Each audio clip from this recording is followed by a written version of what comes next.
What's happening, folks? Back with another reaction, back with some more Sinéad O'Connor.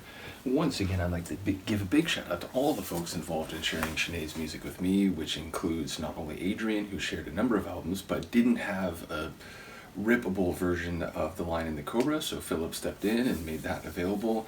Herman has sent a tune that a while back that I've been waiting to get to, because right when he sent it to me was right when people were starting to send me her proper albums, and I noticed that The Emperor's New Clothes is indeed on this album that we're now returning to, by which I mean I think I did 2 reactions to this album, and AJ mentioned, like, if you can go back, you should go back to the Lion and the Cobra. So ultimately, yeah, we are now back to I do not want what I haven't got, which I know I talked about it before, but I enjoy the sentiment of that just on the surface.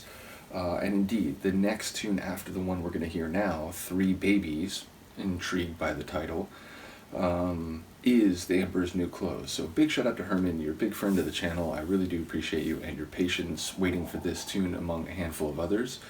So yeah, ultimately 3 Babies.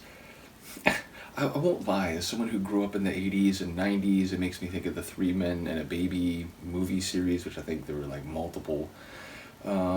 But yeah, 3 Babies, I wonder if it's like a contrast in experience. You know, they all start out more or less the same. Maybe they're in the same nursery, maybe they're in cribs immediately adjacent to each other, and then perhaps their lives diverge from there. Perhaps it's about them together, perhaps it's about what their presence or mere existence may mean in a larger social or interpersonal context. It's a really intriguing starting point, but, you know, without any more context in the title, it's just wide open. So let's find out. This is Sinéad O'Connor. The tune is 3 Babies, and it's from the 1990 album, I Do Not Want What I Haven't Got.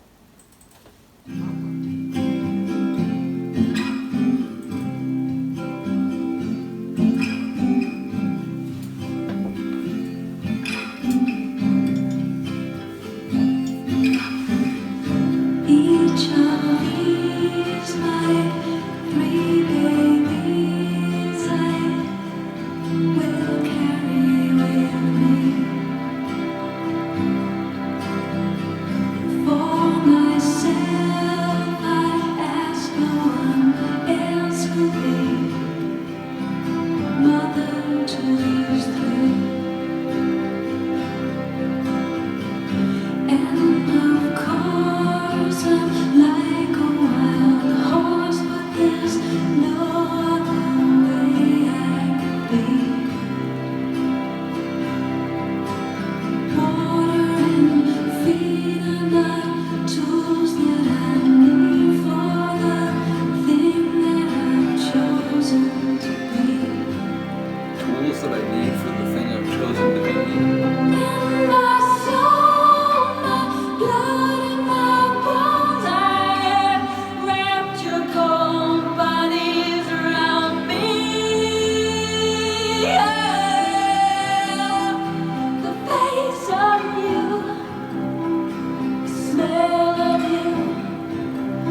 I like when she gets into that very forward, big vocal idiom. She does so many different styles in the same song.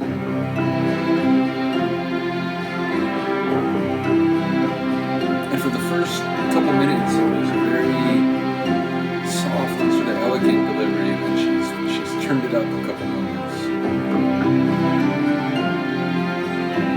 And doing that, like, that lilt at the end of some of the words where it,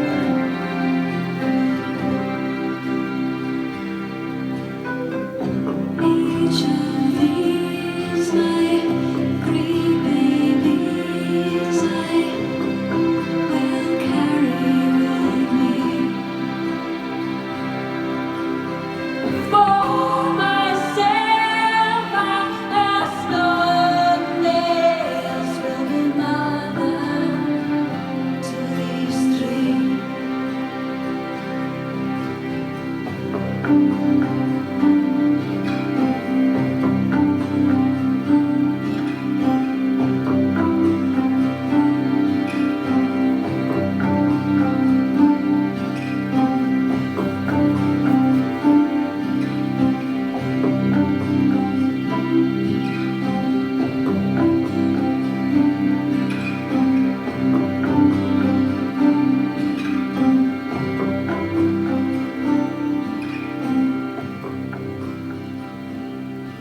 like a symphonic tone poem, but with actual vocals and lyrics. Really elegant and beautiful tune. I don't know the specifics of what it's about. It feels very clearly about motherhood on some level. And what was the line near the end there? I'll carry my 3 babies with me, or something to that effect. And she's talking about, you know, the tool is to achieve what she wants. And so I don't know if it was like from the perspective of both daughters and mothers, or if it was more just a specific mother.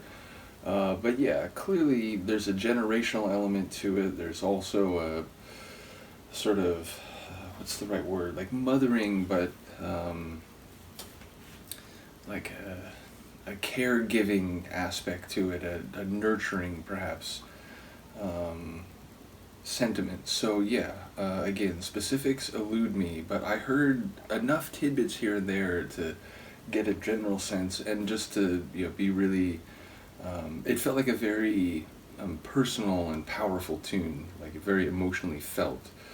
So I wouldn't be surprised if there's some autobiographical elements there, even if, you know, parts of it are built for the song.